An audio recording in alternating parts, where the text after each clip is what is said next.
छठी सदी ईसा पूर्व में 16 महाजनपदों में से एक बड़ा महत्वपूर्ण महाजनपद वत्स महाजनपद था। उत्तर प्रदेश के भूभाग में ये महाजनपद स्थित था और इसकी राजधानी कौशाम्बी थी। वत्स महाजनपद के राजाओं में सबसे प्रसिद्ध राजा उदयन हुआ।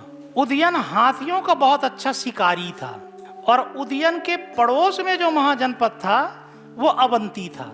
उस समय अवंती के राजा चंडप्रद्योत थे और दोनों महाजनपदों के बीच में आपसी शत्रुता थी। वो शत्रुता उदयन के पिता के समय से थी। उदयन के पिता का नाम शतानीक था।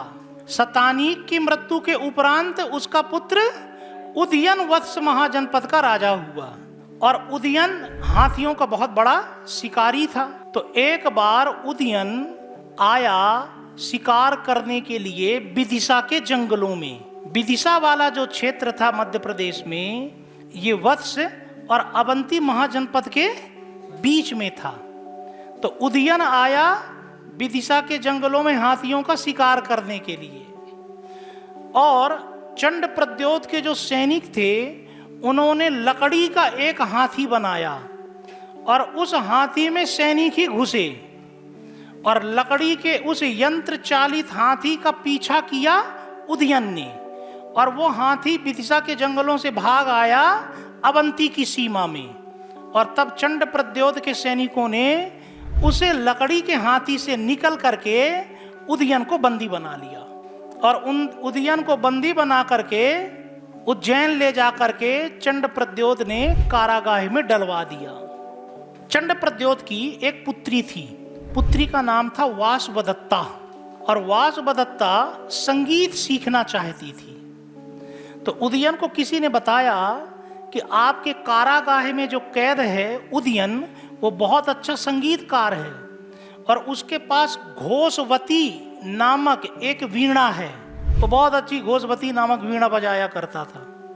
तो चंडप्रद्योत ने अपनी पुत्री की शिक्षा की जिम्मेदारी उदयन को दे दी, लेकिन उदयन को यह नहीं बताया गया कि तुम जिसे शिक्षा दोगे संगीत की, वो चंडप्रद्योत की पुत्री है, राजकुमारी है। और ना ही वासवदत्ता को यह बताया गया कि तुम्हें जो संगीत की व्यक्ति शिक्षा देगा वो कोई ऐरा गैरा एमपीपीएससी की तैयारी करने वाला बेरोजगार नहीं, बल्कि वत्स महाजनपद की राजधानी कौशाम्बी का राजा उदयन है। और दोनों के बीच में एक पर्दा रहता था। पर्दे के उस तरफ से उदयन संगीत की शिक्षा देता था, पर्दे के इस तरफ बैठी वासवदत्ता को। तो स्वप्न वासवदत्तम नामक नाटक के अनुसार उदयन ने एक दिन वासवदत्ता को संगीत की शिक्षा दी, होमवर्क दिया और दूसरे दिन उसने वासवदत्ता से बोला कि तुम इस राग का गायन करके बताओ, लेकिन वासवदत्ता को वो राग भूल गया। तो उदयन ने पर्दे के उस तरफ से नाराज होकर के कहा कि तुम कितनी गधी हो, तुम्हें कल बताया था और तुम आज भूल गए।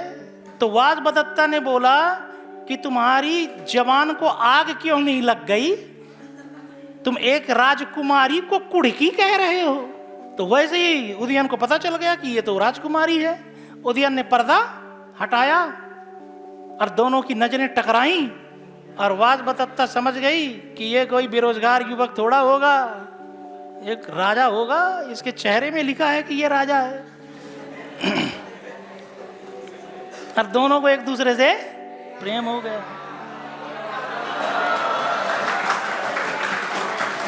अभी सुनो बहुत जबरदस्त कहानी।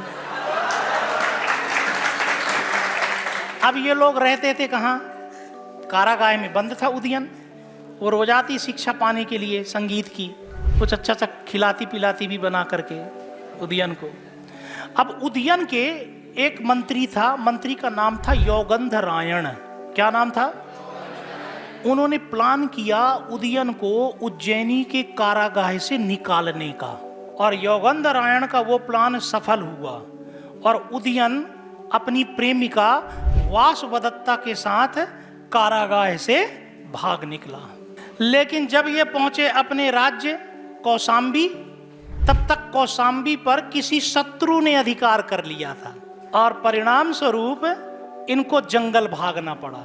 जंगल में ये कष्ट सहते रहे, बाद में चंड प्रद्योत ने अपनी पुत्री वासवदत्ता और उदयन के विवाह को मान्यता भी दे दी। अब उदयन ने मगध के राजा अजातशत्रु से सहायता मांगी, लेकिन अजातशत्रु ने कहा कि हम एक ही शर्त पर सहायता करेंगे कि उदयन तुम हमारी पुत्री पद्मावती से विवाह करो। लेकिन उदयन ने बोला no, I am dedicated only for one and she is Vasavadatta, मैं वासवदत्ता के अलावा किसी से विवाह नहीं करूंगा। तो अजातशत्रु ने बोला ठीक है, फिर मरो जंगल में, मैं तुम्हारी सहायता नहीं करूंगा। जब ये बात पता चली किसको, वासवदत्ता को, तो वासवदत्ता ने मंत्री योगंधरायण के साथ मिलकर के एक प्लान किया। उस प्लान के अनुसार एक दिन उदयन जंगल में शिकार के लिए गया और उदयन जब वापस आया तब उसके शिविर में आग लगी हुई पाई गई। और उदयन ने योगंधरायण से पूछा कि आग कैसे लगी। योगंधरायण ने बोला कि हमें पता नहीं। योगंधरायण ने कहा कि इस आग में आपकी पत्नी वासवदत्ता भी जल गई। उदयन बड़ा दुखी हुआ।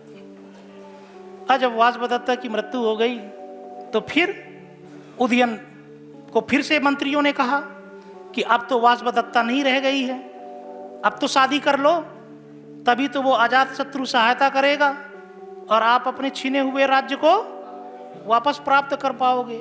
तो मंत्रियों के कहने पर उदयन ने अजातशत्रु की लड़की पद्मावती से विवाह कर लिया और अजातशत्रु की सहायता से फिर उदयन ने अपने राज्य पर पुनः अधिकार किया। एक दिन उदयन विश्राम कर रहा था, सो रहा था, और सोते सोते उसके स्वप्न में वासवदत्ता आई और वासवदत्ता ने बोला कि ये पूरा षड्यंत्र मैंने योगंधरायण के साथ मिलकर के किया था।